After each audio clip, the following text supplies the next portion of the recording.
Magandang araw sa inyong lahat mga kasigig. Panibagong araw, panibagong biyahe. At ito, lalabas na naman ako. At baka kayo ay magtaka kung bakit paiba-iba yung uniform na suot ko. Naka-dual apps kasi ako dyan mga kasigig. Bali madalas nagjo-joyride ako. Madalas naman nagmo-movie ako. Pag gusto kong mag-long rides, nakafocus ako kay joyride. Pag gusto ko naman ng mga short ride, nakafocus ako dito kay move it. Papunta na ako nito sa may tambayan. Ngayong gabi nga pala, babawiin ko yung acceptance rate ko dito kay move it. Bumaba na kasi ito. Madalas kasi ako mag-cancel. Ngayon, papataasin na naman natin para makano tayo sa incentive.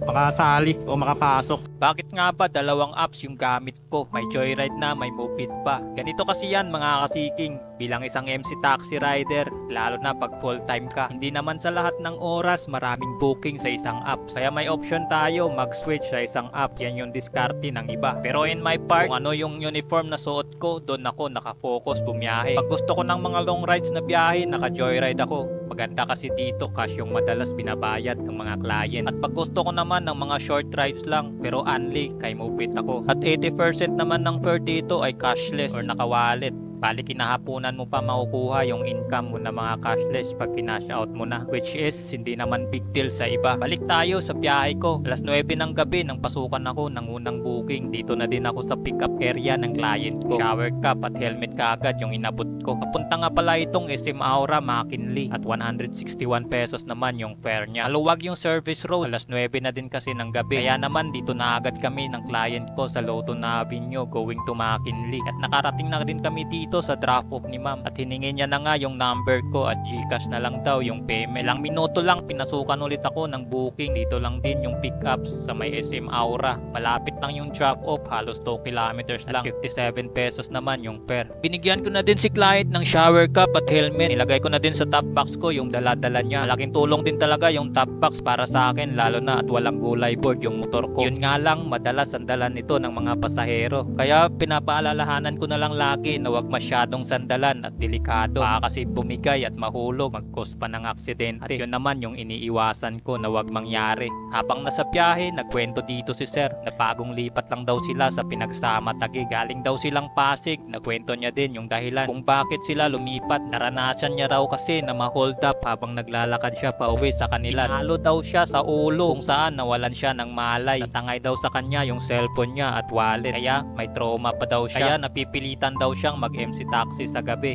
for safety. Sa panahon ngayon, hindi na talaga safe sa labas, lalo na pag gabi. Hindi mo alam kung ano yung mangyayari sa'yo, lalo na't nagsilipanan na naman yung mga taong may masasamang motibo at gumagawa ng hindi maganda sa kapwa nila. Yung mga taong hindi marunong lumaban ng patas. Nakakalungkot lang isipin pero wala talagang pakialam yung ating gobyerno sa mga ganitong pangyayari. Pagkabot ni sir ng bayad, dinabot ko na din yung pinalagay niya na gamit sa top box ko at sinabihan ko na lang na mag-ingat palagi. Dito ko naman sinundo yung next client ko sa Canlaon Street. Ito pa rin sa Pinagsama Taguig. Papunta naman ito ng Upper Bikutan. 96 pesos nga lang pala yung pamasahe nito. At 5.8 kilometers din yung distance ng drop off. At 15 minutes naman yung estimated travel time namin ayon dito sa data ni Movit. Tinuro na din ni Sir Tito na lang daw siya bababa. Binigyan ako ni Sir dito ng 100. Di na kinuha yung sukli. Nagkaroon ako dito ng tip ng 4 pesos. Sa pick up ko naman dito yung next client ko sa Trinani Street, Upper Bikutan. Yung drop off naman ay sa Market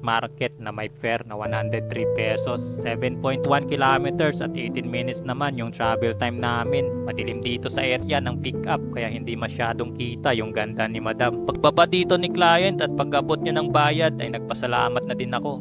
Guys, 103 lang binigyan tayo ni madam ng 110 pesos. Tayo 7 pesos. Dito ko na din na pick up yung next client. Ganun talaga pag naka-auto accept ka kay Movit. Malapit ka pa lang sa drop off ay nakaabang na agad na for pick up. Malapit nga lang pala yung drop off nito. Papuntang Comembo lang sa may Avocado Street. At 50 pesos naman yung fare niya. Robin? Robert? Yeah. Perfect. From Comembo going to Poblacion Makati naman itong client ko. Phil-am nga pala ito si sir, galing Germany. Habang nasa biyahe, kinompliment ko nga dito yung pabango ni sir. Sobrang bango naman kasi talaga, amoy mamahalin. I like your perfume, sir. It feels good. Seems like it smells like. I'm a fan of perfume, sir. That's why. You're from Aleman? Aleman is in Germany? Germany. Okay, okay. Do the basketball here. You play basketball here. We go to gentlemen's court. Gentlemen? Did it before?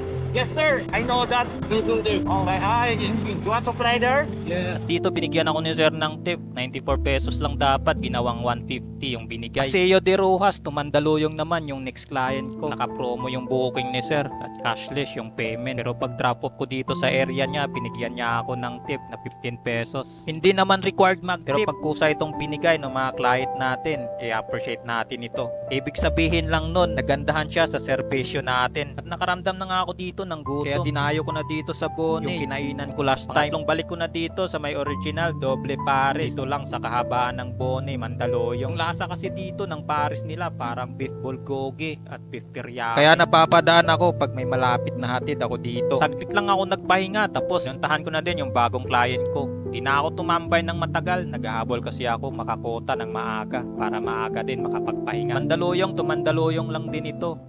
At 50 pesos yung fare niya. At 67 pesos naman itong isa. May nakuha pa akong booking, di ko na na-video. 104 pesos yung fare niya. Manila to BGC naman itong next client ko. 107 pesos yung fare niya. 105 pesos naman yung fare ng isang client ko. Di ko ulit nakuhanan ng video. Cubao to Mandaluyong naman si sir, cashless yung payment. 7 kilometers at 16 minutes din yung travel time namin. 101 pesos yung fare. Next client ko from Pasay going to Paseo de Rojas, Makati. 69 pesos naman yung pamasahe. Message pa dito si ma'am para ipaalam yung kulay ng gate nila. Huling booking ko na pala ito kaya pinaspas ko na. Hanggang dito na lang. Maraming salamat sa pagsama kung umabot ka man dito sa part na to. Pa-subscribe naman mga kasiking kung bago ka lang sa channel ko. Drive safe sa ating lahat. Once again, this is Vin as Vin Seeking TV. See you on my next vlog and peace out.